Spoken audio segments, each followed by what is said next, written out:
hər kəs sorğu-sual olunacaq. Allah Azza və Cəllə Quran-Kərimdə buyurur ki, "Vaqifuhum innahum məs'ulun."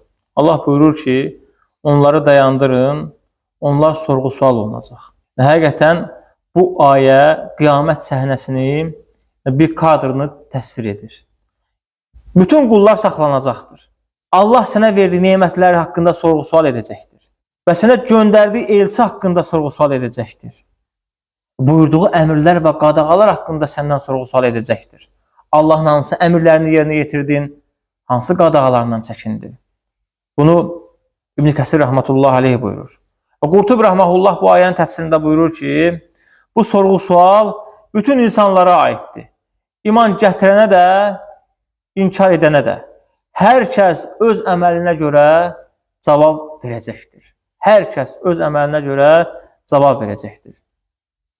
Bu həqiqətən də məsuliyyətdən heç kimin qaça bilməməsi üçün bir ibrətdir. Yəni, bir məsuliyyət var qarşıda deyir. O məsuliyyətdən də heç kim qaça bilməyəcək. Heç bir şəxs. Kim olursan ol, istəyirsən padşah ol, istəyirsən kölə ol, azad insan ol, peyğəmbər ol, salih insan ol, kim olursan ol, qiyamət günün məsuliyyətindən heç kim qaça bilməyəcəkdir.